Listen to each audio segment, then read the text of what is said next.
Once upon a time, in the beautiful kingdom of Eziala, there lived a princess named Chinelo, a young woman whose kindness shone brighter than her beauty. She greeted everyone with warmth, helped the elderly in the market, and carried herself with a gentleness that made her beloved by all. But in the same kingdom lived a maiden named Nkiru, who grew up listening to endless praises of the princess, and each praise pierced her heart with envy, until jealousy became the only thing she could feel. One evening, Nkiru watched the princess laughing at the riverside, surrounded by children who adored her. That sight drove her deep into the forbidden forest, where she found herself before the shrine of Udom, a place haunted by restless spirits. Under the red moon, a spirit appeared and whispered, "If you desire beauty greater than your own, steal it from the one you envy." Blinded by jealousy, Nkiru agreed to the spirit's dark offering. The next morning, Princess Chinelo woke up feeling weak. Her maids screamed when they saw her face. Her glow was gone. Her skin looked pale, her eyes dim, as though something had drained her beauty in the night. While the palace trembled in fear, Nkiru walked through the village with a sudden radiant beauty that shocked everyone. But whispers started to spread quickly. How did Nkiru become so beautiful overnight? And why is the princess suddenly losing her glow?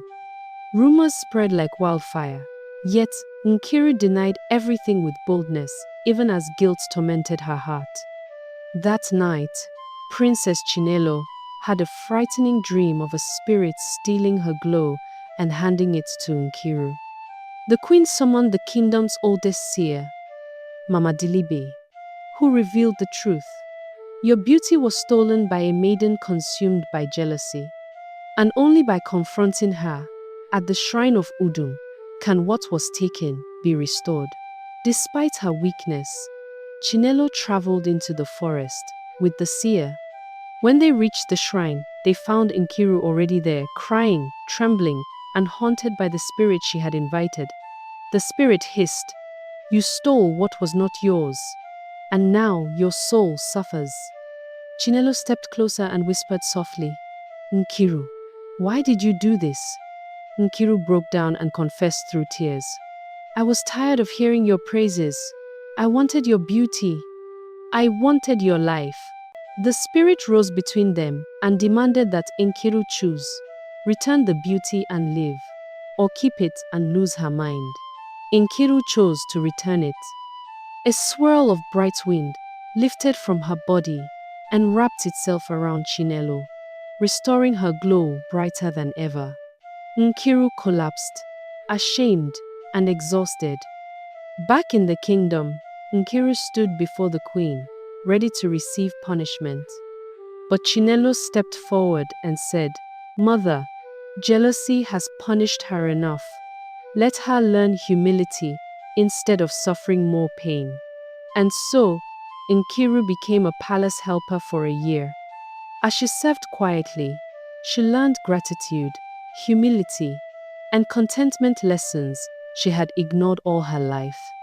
When her time was complete, Chinelo met her in the garden and said, "I forgive you," Nkiru cried as she embraced the princess, grateful for a second chance.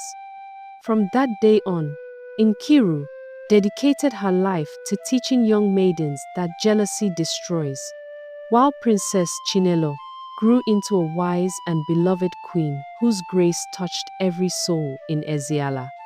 The lesson from this story is simple. Jealousy will blind you to your own blessings. What belongs to another will never bring you peace. True beauty comes from humility, kindness, and a pure heart. And forgiveness is a gift that heals deeper than the eyes can see. Like, subscribe, and leave a comment, and I'll see you in our next video.